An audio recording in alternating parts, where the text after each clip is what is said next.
In the month of July, we're gonna take a little bit of a risk. We're gonna try something different, and I want to share with you why. Typically, the month of July is like the lowest attended month at church, which is fine. You guys go on vacation. You're trying to get stuff ready right before school starts back, and all that kind of stuff. But one of the ways we want to help get people in the door in the month of July, new people in the door. I'm not talking about the people that are in this room. I'm talking people that have never been to our church before. We want to try to get them in the door in the month of July. And so here's what we're going to do. And some of you may have been a part of something like this at another church, but we're going to do a series, a 4-week series every single week in the month of July called At the Movies. All right, so here's what that means. Is we're going to take movies that all of you have heard of before, and we're going to turn them into parables. And so we're going to show parts of the movie, and then we're going to take truth that we find in the movies, and we're going to present them in a creative way. And so this is a great series to bring new families to, because literally you go, hey, we're watching Moana at church this week, you guys should totally come. So it's a really easy invite, and it's super easy for someone to come and get the heart of our church, to have fun. That's one of our core values, and to do it in a way that everyone can relate to. And so this series is not for you guys, all right? I love you guys. Y'all are going to get a lot out of it, I hope, but this is not for you. The series is for people that do not go here yet and that don't know Jesus.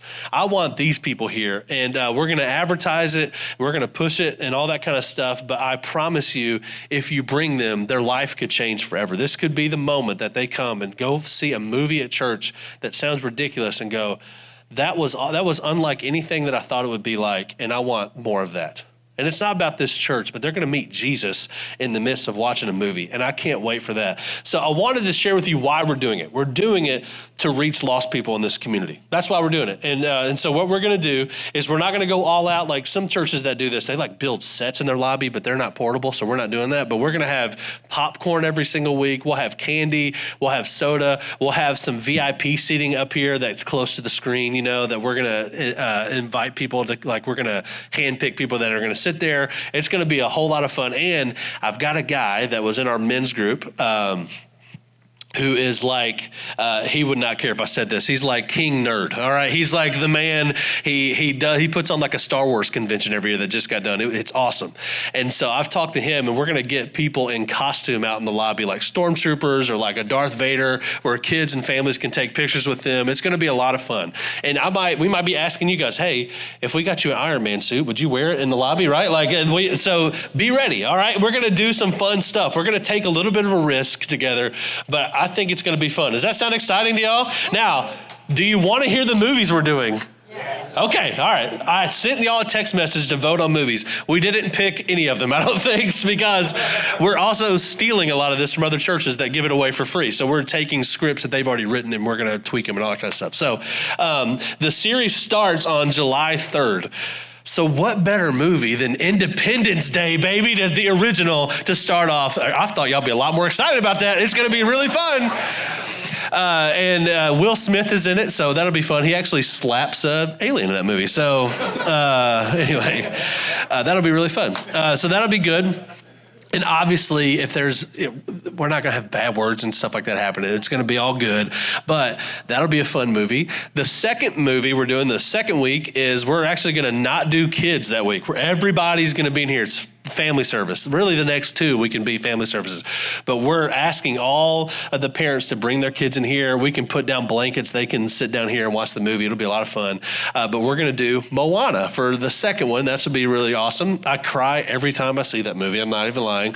Same part every time. The third week, we're going to do a movie that I don't even know if a lot of you have seen, but it's called Alexander the No Good, Terrible, Horrible, Very Bad Day. Great movie, great family movie, and it's got a lot to do with your attitude. That's what we're going to talk about that week, and it's going to be really fun. And then the last week, we're going to do A Quiet Place, all right? So that should be a lot of fun as well. It's a little spooky. It'll be a little fun, and we're going to have a ton of fun doing these things. So please make plans to be here for some of these, all right? If you're going on vacation and it's just easy to not come, because I promise you it's going to be a lot of fun, and I believe God's going to use it in a really powerful way. So I wanted to kind of tease that out. I don't even have a graphic made for it yet, nothing like that, but I wanted just to kind of, on the front end of this message is kind of short, so I wanted to vision cast that. Are y'all with me a little bit? Does that excite y'all a little bit? I think it's going to be a lot of fun. I think it's going to be cool. All right, and I think we're going to redeem something that the world has, and we're going to make it into Jesus, and I'm very, very excited about it. So anyway, do I have anything else to announce? I don't think so. All right. So are y'all ready for week 2? How to love the people you despise? Y'all with me?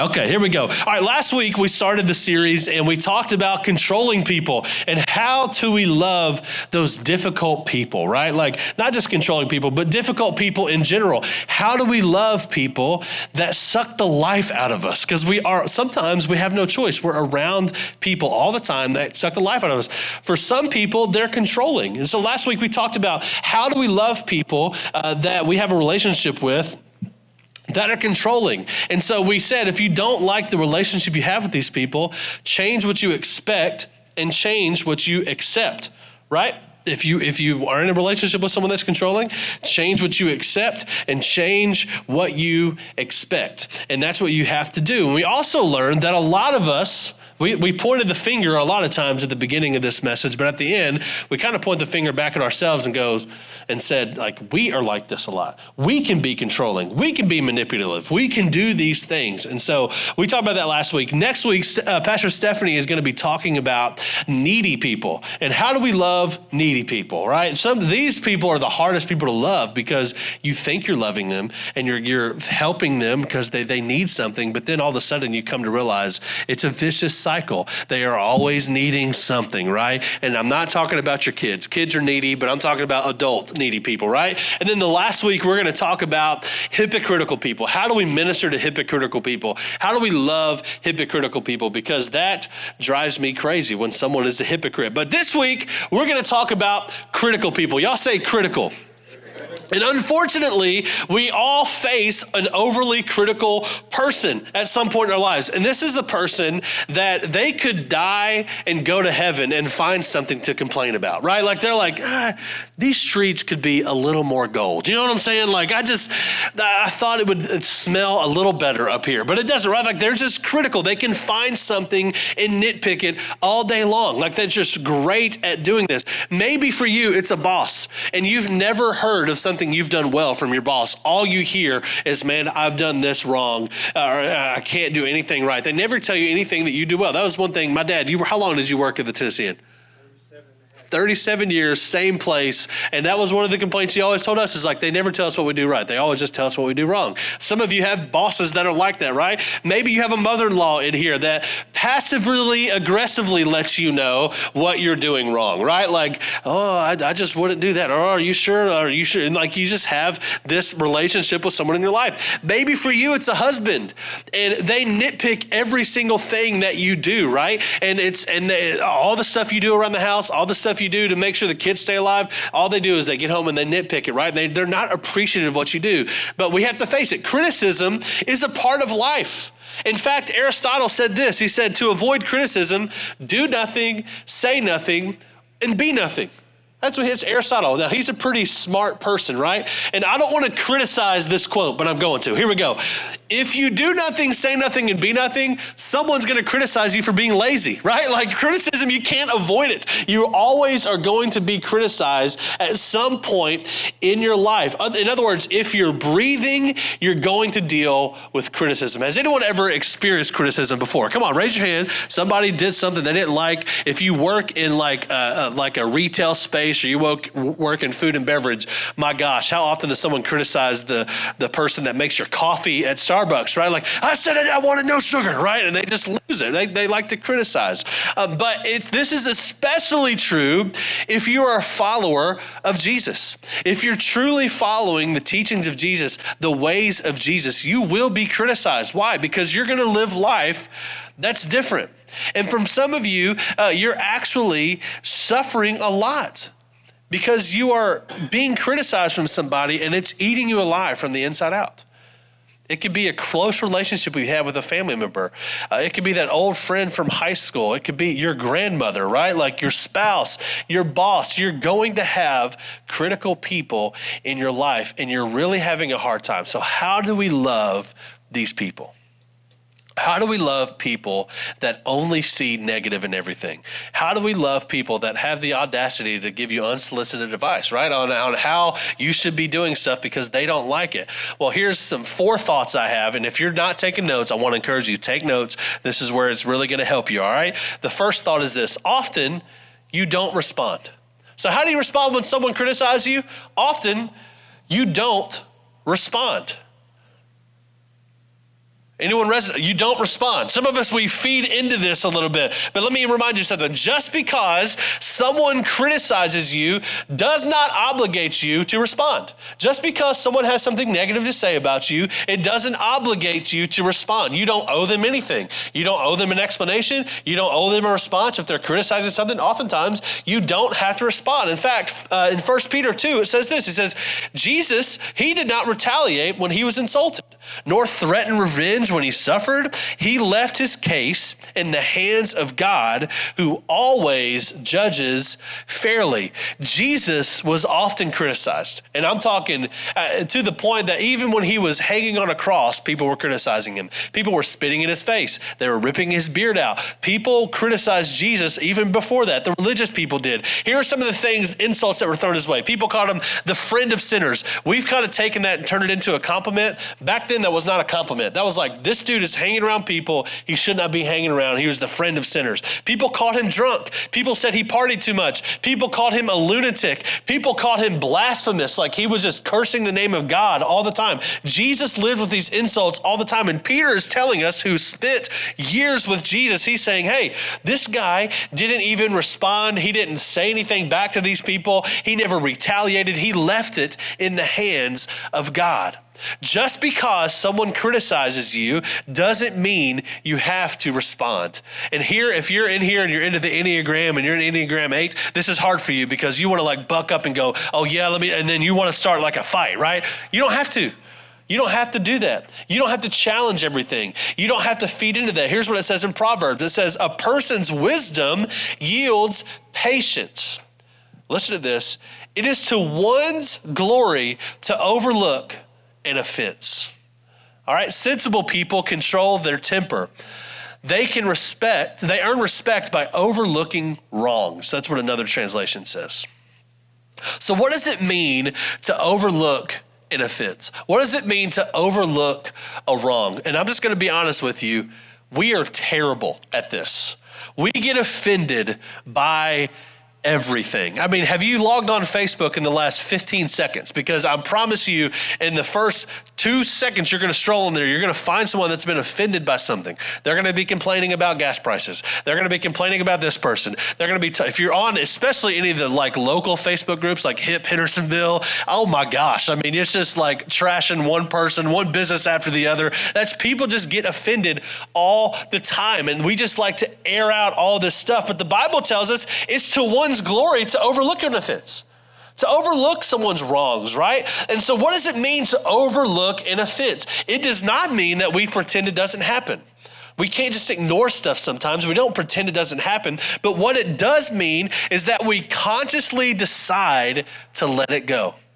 And the actual word it uses here to overlook an offense actually means to go over, to pass above the situation. It's not choosing to forgive something in the past. It's choosing to forgive in real time. A lot of us think of forgiveness as something that we have to forgive someone for something they did in the past. But when you are overlooking an offense, it's choosing to overlook that and to forgive that in real time. We're going to choose to go, hey, I'm not bothered by that. I'm not going to let that stick to me. I'm not going to let what that person said derail me. Nope. In real time, I'm going to go, no, I forgive them. I'm going to move on. I'm going to rise above this situation. And some of us have a hard time doing that because we think when someone criticizes us, oh man, I'm this way. I'm a competitive person. If someone criticizes me, I want to fire back and take it like 1,000 times worse than what they just did, right? Like I just want to react. I want to get them back. That's how I am a lot of times. I have to check myself sometimes and go, no, I'm going to choose to forgive this in real time. I know that I can hold that over their head later, but I'm choosing not to do that. I know I can use this to weaponize this against them later, but I'm not going to do that. I can choose to get mad, but I'm not going to do that. I can choose to let this destroy a relationship, but I'm going to not do that, right? But instead, I'm going to overlook it. I'm going to forgive in real time. Now, you would be shocked if I told you some of this. I'm going to tell you a couple of the things. Our little bitty church gets criticized all the time. And it's only from people that are on Facebook hiding behind a computer screen or from their phone. And so it's crazy, especially when Stephanie is on the screen doing anything. Someone 100% of the time will always say, well, females aren't supposed to be pastors. What is she doing preaching up there? They'll criticize it, right? We have people criticizing us all the time, especially during COVID. We were having parties outside and the people did not like that. And so they let us know. We've had people comment whenever I post stuff that has me in it that says, you need to quit eating a bunch of Big Macs, and they'll make fun of me and they'll do all this kind of stuff. And I'm telling you, it makes me mad sometimes. And I'm like, dude, you don't know that I woke up this morning and went to the gym and busted my butt, right? Like but it doesn't matter. Oftentimes, we don't respond. We delete the comment, we move on. We block the person, we move on, right? Because criticism, people we're going to get to this in a second, it's not really about us. Criticism it's rarely about you. It's always out of response of hurt, all right? We'll get to that in a second. So the first thing is oftentimes we don't respond. Second thing is sometimes we respond, what's that last word? Come on, what's that last word? Carefully. You respond carefully. Notice that I didn't say you react instinctively. No. You respond carefully, right? There's a huge difference between reacting and responding. When you choose to respond, you give you give thought to it, right? Like I'm responding. I'm going to take in what was said. I'm going to think about it. Is it true? Is it helpful? Okay, and then I can respond carefully. But so many of us, we react. That's why people call them first responders. They have to come and they have to assess a situation to see the best way to move forward to help a person. They respond to things. They're not called first reactors. They're called first responders. Some of us are great at first reactions. We're going to give our gut instinct right then. We're going to say our knee-jerk reaction right off the bat, and that hurts relationships and actually eggs on a person that's critical because they're going to continue to come back and you're playing this unhealthy ping pong match now. You're going back and forth with somebody that you shouldn't be doing that with. But sometimes you do need to respond carefully. There's a powerful example of this in the Old Testament where Gideon is taking heat from people and who didn't like what he was doing. And it says this, it says, then the people of Ephraim asked Gideon, why have you treated us this way? Why didn't you send for us when you first went out to fight the Midianites? And they argued heatedly with Gideon. Gideon was coming under some pressure here. And notice it says in verse 2, it says this. I'm not going to get into the answer, but he says, but then Gideon answered them. Gideon listened to what they were doing, and Gideon replied. Gideon answered them. He responded actually with a pretty logical and thoughtful and spirit-filled answer. And it says this in verse 3. It says, when the men of Ephraim heard Gideon's answer, their anger subsided.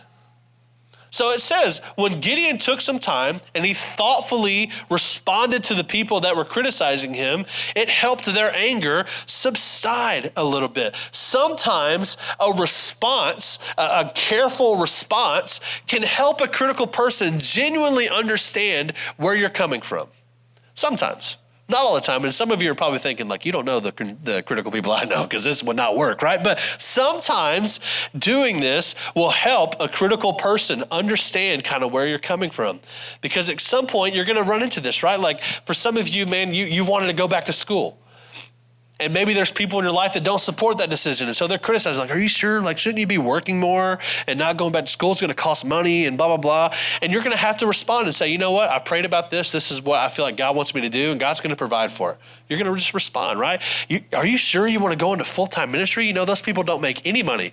And you just got to go, yes, I'm sure. God's called us to do this. We're going to do it. No is not an option. Like, we're going to do this, right? Are you sure you want to be a stay-at-home mom? Like, he doesn't make that much money. Like, how are you going to afford to keep? And you just go, no, this is the best thing for our family right now. And I appreciate your concern. And we're going to trust that God's going to make it work. And we're going to work hard to make it work, right? Or maybe for some of you moms, man, y'all get the brunt of everything. If you stay at home, you're a bad mom. If you go to work, you're a bad mom. But some of you, like, are you sure you want to go back to work and do that career? Like, you have these young kids, and you just have to thoughtfully respond and say, yeah, I'm sure. Like, this is what God's called me to do. I'm going to be a mom, and I'm going to do this. And that's what God's called me to do. And so what are you going to do when a person criticizes you? What are you going to do when you want to react, but you need to respond? And here's two things I want you to understand. Wait before you respond. Because when emotions are high, wisdom is low. Y'all hear me? Wait before you respond. If you're going to respond carefully, pause. Because when emotions are high, wisdom is low. Okay? When emotions are high, wisdom is low. This is what this means. When you type it out on Facebook and you want to light somebody up for having a different opinion than you, wait. How many of you have ever changed someone's mind on Facebook? Nobody, right? It ain't happening. Okay, so before you respond on Facebook, wait. When emotions are high, wisdom is low. People can't hear how you sound on Facebook, but they're going to read you at your worst, by the way. They're going to read like you're screaming at them, even if you're thoughtfully putting punctuations to show like I'm logical, right? I've got this figured out. Like, they're going to receive it the worst, okay? And it's not like before you hit send, stop. Before you send that text message blasting somebody, stop. Don't do it. Abraham Lincoln used to write letters in his office, and he would write it, and he would, let people have it. He would write them letters, and he would just, lay into them in the old fancy English, and I'm sure it would sound awesome, but it's like super insulting to them back then. And he would seal it in an envelope, and he would write on the envelope, sealed, never sent. He would say it. He would get it off on paper, he would seal it up in an envelope, and he would never send it. Why? Because he knows before you respond, you're going to wait, because when emotions are high, your wisdom is low, all right? And here's something that I want you to understand, because oftentimes the criticism isn't even about you. It can be aimed at you. It could be about you, but it's never really about you. It's tied to a hurt in their own lives. It's tied to some sort of unresolved anger that they might have, or even an insecurity that they might have. It's rarely about you. I found that the most angry people are the most critical people. The most hurt people are typically the most critical people, and they're dealing with something that you don't even know about, and they don't know how to deal with it. And so this is the way that they're trying to deal with it a little bit. And so when we pause, we can remember that and go, okay, this is not about me. They have something in their life they don't know what to do with, and this is how it's being. And it actually helps you give compassion and go, okay, this is coming from a deep-rooted problem that they have, and I actually need to be nice and not be critical back to them in this moment. So behind every angry person is a hurt, and remember that and offer compassion to them, okay? Behind every critical person, there is a hurt. All right, so the first thing we're going to do is oftentimes we're not going to respond. Sometimes we're going to respond carefully. The third thing is this, is occasionally you listen and make a change. So oftentimes we're not even going to do anything. Sometimes we're going to respond carefully. And occasionally you're going to listen and actually make a change. Sometimes, here's the nasty truth of it all. Sometimes the people giving you criticism are right. They're right. And here's if everyone is telling you that you have a problem and it's the same problem, you might have a problem, right? Like if your spouse who loves you is saying that you're yelling too much to your kids, you might be yelling too much at your kids. If everyone is telling you that you're dating the spawn of Satan himself, The dude you're dating is not the one, okay? I want to, like, he's just not going to be the one, right? Like, sometimes the criticism is right. Sometimes we need to listen and we need to actually make a change. Sometimes that shows humility. That goes, okay, these people love me enough to let me know these things. I have people in my life that have full permission to tell me some things that I don't like to hear, and they're not impressed by me. They don't give a rip about how big our church is or how important that I might be. And I'm not an important person, but they really don't think I'm an important person. And they will look at me and go, Clint, you need to like take a break, man. You're getting overworked. It's making you angry. You need to chill out. And I listen to these people. And so this isn't in my notes. I'm going to give you some free wisdom, okay? How do I know what criticism to listen to and which ones not to listen to? Well, this will help you maybe a little bit. If the criticism that someone's giving you didn't cost them anything, I wouldn't give it much thought. So someone on a Facebook comment that can hide behind a username or they can hide behind a profile, I wouldn't listen to that much. But if someone's coming to you face to face that you know cares about you and they're putting their face on it, their name on it, and they're coming to you directly, I tend to listen to those a little bit more than I would someone that's just on the internet or someone that's just chattering and complaining about stuff. Does that make sense? If it's going to cost someone to give you criticism, it's oftentimes worth listening to. That's free advice for everybody. All right, Proverbs 15 says this: if you listen to constructive criticism, you will be at home among the wise. If you reject discipline, you only harm yourself. But if you listen to correction, you grow in understanding. If you have, let me try to say it this way. If someone has criticized you of something and it's kind of been an ongoing theme in your life and you haven't changed in the last year because of the feedback you've received, then you're missing out on an amazing opportunity. Some people have feedback for you that seems critical, but it's actually constructive. And sometimes we need to listen. And if you've not changed because of someone else's feedback in your life over the last year, you're missing out on an opportunity to grow because God is trying to give you wisdom to become a better person. And we're rejecting it. Sometimes we listen carefully to the criticism and we make a change. I'm telling you, I wish there was a mirror right here because I'm preaching to myself today, all right? So how to respond to critics? Oftentimes you don't. Sometimes you respond. Occasionally you listen. And the fourth thing is this: you always work to guard your heart. You always work to guard your heart. We can be some of the most critical people in the world, and I'm talking about church people. I'm talking about Christians. It's sad, the last few years, especially since COVID's gone on, we went through an election cycle in the middle of COVID. Lord, help us, right? Like, I am often grieved at how Christians respond to certain things. We can be the most critical people in the room. When stuff about race comes up, and obviously there are brothers and sisters who are different than everyone in this room, by the way, that have struggles that are valid. And we'll fire off on Facebook and say like, oh, they don't know what they're talking about. Like I have to work hard and all this kind of stuff. And we can be the most critical people instead of the people that go, I want to listen. I want to learn right now. Can you help me learn? I got people that I like, especially this thing in Buffalo that happened last week. Some of our overseers are in Buffalo, by the way. They're 10 minutes from where this thing happened, and they're ministering to these people. And when stuff like this happens, I don't want to be the most critical person in the room. I have opinions, sure, but they're just opinions. My number one response is to love and respond and go, hey, tell me how this makes you feel. And I have people in my life that I go, hey, I'm checking in on you. I know there's the thing that happened in Buffalo. How are you doing? Man, thank you for asking. Here, let me just share something with you. And guess what? I wasn't critical in that moment. I'm trying to learn in that moment, but we have to guard our hearts. We can be critical. It's part of our sinful nature. It's part of how we're born a lot of times. And it comes in all sorts of shapes and sizes. Here are some of the things that we can easily say that honestly come from a critical spirit. I cannot believe the way that she dresses. I mean, she looks like a moron out there, right? Like that's something that you can say. My boss is a moron. My boss is an idiot. I can't stand him. He never tells me, okay, critical spirit. All right, that coach should be fired. They should be putting in my boy. He should be playing, right? Like how many of y'all have ever said that about a coach before? Come on. If I had money, I wouldn't spend it like they do. Like they just waste it all. I mean, he bought a boat. Boat's just a way to throw money away, right? Like that's just, can you believe he did that, right? I can't believe he bought a new car. Even when he drives it off the lot, it's going to go down in value, right? Like we say these things all the time. They have no idea how dumb they look when they do that. Oh, she's so full of herself. Look at her Instagram. It's all a bunch of selfies. And all of a sudden, we say these things that seem harmless, but it shows that we have a critical spirit about us. What about these phrases? These are even more nuanced. I'm just being honest.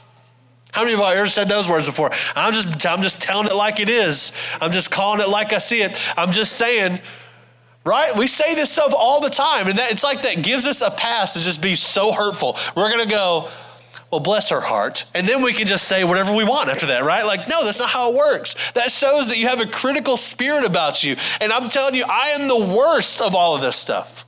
I am the worst critic. I can criticize anything. And I'm having to hold myself because now I have kids and they can hear and pick up on things. And so now I have to like not do it because I'll say stuff and I think it's being funny, but it comes across a certain way. And I have to work on that and go, no, even if I'm making a joke, I need to be careful with how I'm saying it because our son is becoming a critical person because of me, right? So I got to watch out for what I'm doing.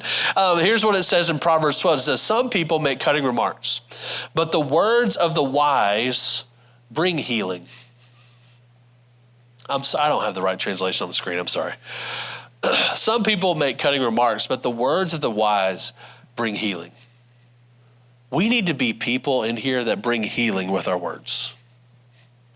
It is easy to criticize.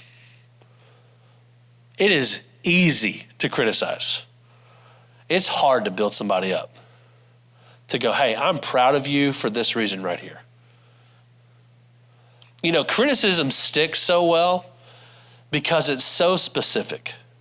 You know what I'm saying? Like, how come criticism sticks so well and encouragement really doesn't? It's because encouragement is typically vague and criticism is typically very specific. How about we do the opposite of that? How about we criticize a little vague and let's encourage specifically so it sticks with people a little bit. Let's not be people that make cutting remarks. Let's be people who bring healing with our words that say, hey, I honor you. I thank you for being faithful. I appreciate what you've done for this church. I appreciate what you've done for your family. And let's be specific in our encouragement. Let's be people that bring healing. I'm telling you, I'm the worst critic in the world. I can pick apart anything. You take me somewhere and I will, in the first 10 seconds, I'll tell you everything that's wrong with this place, right? Like I hate that about myself. It's a spiritual curse, I feel like, on my life, especially when it comes to music. I grew up doing music. I know music inside and out. I'm gifted in it and all this kind of stuff. And I will walk into any church in America and be able to go, here's 6,000 things that just went wrong in that worship set. I can tell it to you all the time. I can do it for our church. They do a great job, but I'm telling Joey could too. He's all hitting. I can sit there and go, this was off, this was off, this was off, this was off, that was off. But that doesn't get anyone anywhere oftentimes.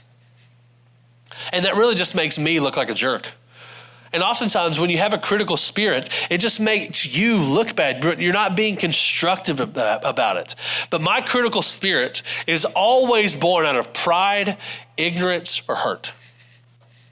I either think I'm better, or I don't know what I'm talking about, or I'm trying to overcompensate for a hurt that I have in my life. And I would be willing to bet that I'm not the only one that struggles with those three things in this room. It's so easy to be critical. So how do we overcome when someone's being critical to us? You have to be so deeply grounded in who we are in Christ. We have to be so deeply grounded that criticism doesn't shake us, because here's a truth that I want you to walk away with today. Who I am matters more than what they think. I think so. Leave that up there. I want people to let this sink in. Who you are is way more important than what they think. Let people criticize you. If you're getting criticized because you're doing things of God, let it happen. We had people that were criticizing us when we chose to move back here and start our church because they didn't think we needed another church and blah, blah, blah. And Clint's doing that. He's just a worship leader. He's not a speaker. They're not pastors. Stephanie's a pastor. That's not even biblical. And like, you get this stuff going on and all of a sudden I found myself listening to the people that had criticisms about me instead of just doing what God called me to do. Because guess what? I am a pastor. Stephanie is a pastor. I don't even consider myself a worship leader. I'm a pastor. That's what God's called me to do. And who I am, who God made me to be, is more important than what they think. You are a mom. You are a great mom. You are an amazing employee at your job. You're an amazing student. You're gifted. Who cares what they think? Let them talk, okay? Because who you are, who God's called you to be, is way more important than what they think. You can't listen, this is so important. You can't be driven by praises, and you can't let criticism stick to you. You got to live in the middle. All right? You got to just do what God's called you to do. Keep your head down and just get it done. Do what God's called you to do. And who cares what they think? Jesus was one of the most criticized people who ever lived. And he lived a perfect life. He did nothing wrong. Think about that. And he was the most criticized. You're not going to avoid it. You have to get to a place where you aren't moved by praises of fans or by the criticism of haters. You got to get to this place. Here's what Paul said in Romans 14. I did a whole message on this that I probably should just take it off. I got a different version back here. It doesn't matter. It says this, Romans 14, starting in verse 10, it says, "So why do you condemn another believer? Why do you look down on another believer? Remember, we will all stand before the judgment seat of God." This is Paul saying this. Yes, each of us will give a personal account to God. You're not going to be answering from what they think of you. You're not going to be answering for anyone else. You're giving a personal account to God. So let's stop condemning each other. Decide instead to live in such a way that you will not cause another to stumble and fall. Can we just agree in here that we're going to be people that's going to stop condemning each other? Come on. Can we agree that we're going to be, can we agree that we're going to stop canceling people? We're going to give people room to grow. We're going to stop being critical. We're going to stop being hateful. We're going to stop being so negative. There's enough of that out there. People don't need more of that. What people need are people that are going to bring healing with what they say. We need people that are going to be encouragers. Say, hey, you got this, man. I'm behind you. We're in your corner. Come on, you can do this. God's got a plan for you. God's going to work this out. That's what people need. They don't need another negative voice. So if you're a negative voice in here, people don't need that. They need a breath of fresh air. They need the Spirit of God to flow through our voice into their life. That's what people need. And this is the kind of church that you go to, by the way. We're not a church that's going to get up here and condemn other churches, other pastors, other ministers. That's just not what we do. I'm not going to get into that stuff because people don't need that in their life. They need encouragement. They need the Word of God in their life, and that's who God's called us to be. Jesus was the one that invited these critical people, by the way, and he would have dinner with them. He would have meals with them. He would befriend these people. He would reach out to these people. And when are we going to get back to doing that? Instead, we're going to shun these people that criticize us. We're going to push them away. We're going to fight them. And sometimes that's what you need to do. But a lot of times what you can do is go, I refuse to let this little argument that we're having define our relationship. How about we find some common ground on some stuff here? Let's talk. Let's breathe some life into our relationship. Let's decide that we're going to be the ones that look for the best in people. Let's believe the best in people. When did we stop doing that? Instead of assuming the worst about, let's assume the best about people. Let's quit being critical. I feel like we're just so opinionated about everything, and it's not a place that God's ever intended us to be. And it's okay to protect the values of God's word, all those sorts of things, but the way we do it matters. And I think today, all of us in here, the challenge for you, instead this week, criticizing, encourage. Man, encourage someone on your Facebook today. Send someone a text message. If I have your number in here, there's a good chance that you've gotten a text message from me that was encouraging, checking up on you. Hey, God's got this, right? And it's because I want to make the choice. I'm not going to be critical. I want to be encouraging. I want people to find life whenever I say things, not because of what I have to say, but because God in me wants to affect the people around me. And God in you wants to affect the people around you. Maybe for some of you, you need to just get off Facebook for a little bit, okay? Get off Facebook. This might be a good step for some of us, all right? I paid $107 for gas yesterday. Outrageous. It's crazy, right? But Did you know you can pump gas and not talk about it on the internet and criticize someone about it? I don't even know if that is possible. I did it yesterday. I got gas. I didn't say anything about it on Facebook. It was amazing. It was so free, right? Like I didn't have to say, but seriously, like it's little stuff like that. Like let's be the opposite. Let's call people out and go, hey, I just want to shout out this person right now on Facebook, on Instagram, whatever. They're such a great mom. They're such a great person, and I just love them, man. Y'all are awesome.